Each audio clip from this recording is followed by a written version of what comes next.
नमस्ते दोस्तों, आप देख रहे हैं टू इंस्पायर्ड यूट्यूब चैनल। एक बार की बात है, गौतम बुद्ध अपने शिष्यों को जिंदगी से जुड़ी अच्छी बुरी चीजों का ज्ञान दे रहे थे। सभी शिष्य उनकी बातों को बहुत ध्यान से सुन रहे थे। उन सभी में एक शिष्य ऐसा था जिसे प्रश्न पूछने की बहुत आदत थी। वो उठकर गौतम बुद्ध के पास गया और उनसे बोला, आप हमें जिंदगी के बारे में जो कुछ सिखा रहे हैं उस सब का क्या फायदा, क्योंकि हम में से बहुत से बच्चों को ये भी नहीं पता कि हमारे जीवन का मूल्य क्या है और ये जीवन हमारे लिए कितना कीमती है। पहले आप हमें ये बताइए कि इस जीवन का मूल्य क्या है। अपने शिष्य की बात सुनकर गौतम बुद्ध अपने कक्ष में गए और एक चमकता हुआ पत्थर का टुकड़ा लेकर आए।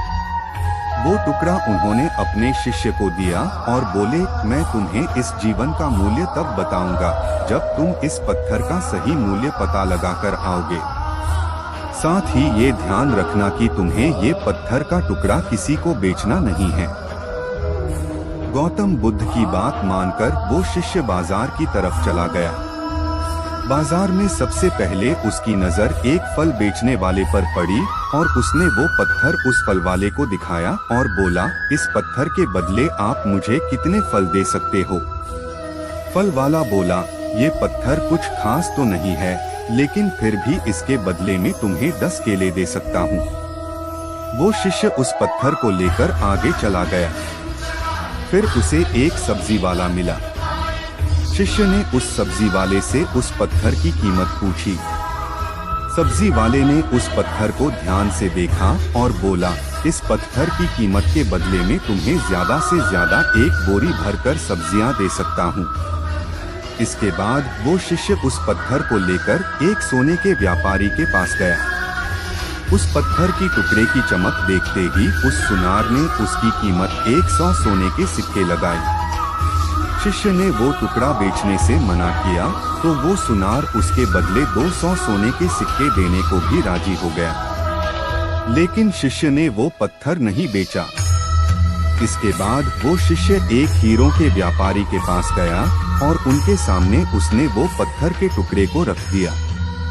उस पत्थर को देखते ही हीरों के व्यापारी ने एक साफ कपड़ा बिछाया, उस पत्थर को उसके ऊपर रखा, फिर उसकी परिक्रमा की और हाथ जोड़कर उस पत्थर को कपड़े में लपेटते हुए वो बोला, तुम जिसे मामूली पत्थर समझकर उसकी कीमत पूछ रहे हो, असल में ये एक बेशकीमती रूबी है।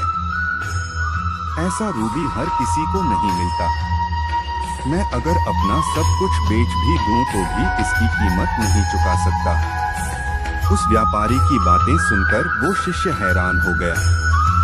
वो दौड़ा दौड़ा सीधा बुद्ध के पास आया और उन्हें उसने जो कुछ भी बाजार में हुआ वो सब बताया। उसकी अचरज भरी बातें सुनकर गौतम बुद्ध बोले, तुम्हारे सवाल का जवाब इस रूबी की कीमत में ही छिपा है। हमारा जीवन भी एक रूबी है। रूबी की तरह ये भी बेशकीमती है, लेकिन हम इस बात को हमेशा नजरअंदाज करते हैं और अपने जीवन का मूल्य नहीं समझते। हम दूसरों को देखकर और उनके जैसा जीवन जीने की कोशिश में अपने जीवन की कीमत को कम कर देते हैं। हम ये सोचते हैं कि हमारी जिंदगी की कीमत वही है जो दूसरे हमें बताते हैं, लेकिन ये बात हमेशा ध्यान रखना कि सामने वाला अपनी हैसियत, बुद्धि और अपनी समझ के हिसाब से तुम्हारी कीमत लगाता है। सीख जो हमें गौतम बुद्ध की प्रेरणादायक कहानी से मिलती है। जिंदगी सिर्फ एक बार मिलती है, इसलिए इसको बर्बाद ना करें। अपनी जिंदगी को उतना ही कीमती समझें जितना कीमती आप अपने बैंक में रखे रुपयों को समझते हैं। आज के समय में लोग अपनी जिंदगी से ज्यादा कीमती प्यार, पैसों और दिखावे से भरी चीजों को समझते हैं। प्यार के चक्कर में लोग सुसाइड कर लेते हैं। पैसों के चक्कर में ऐसा काम करने लग जाते हैं जिससे उनकी जिंदगी बर्बाद हो जाती है। नाम कमाने के चक्कर में उल्टे सीधे काम करने लग जाते हैं। हमेशा याद रखें कि दिखावा करना जरूरी नहीं है। प्यार दोबारा मिल सकता है, पैसा फिर कमाया जा सकता है, लेकिन जिंदगी को फिर से पाया नहीं जा सकता। इसलिए अपनी इस बेशकीमती जिंदगी को अच्छे से जिएं। हर पल का आनंद लें। कभी ये ना सोचें कि आप इस दुनिया में किसी काम के नहीं है, ना कभी ये सोचें कि आपकी जिंदगी व्यर्थ है। आपके होने या ना होने से कुछ फर्क नहीं पड़ता। जब भी ऐसे नेगेटिव विचार आपके मन में आए तो खुद को बस ये याद दिलाएं कि जीवन एक रूबी है और ये बेशकीमती है।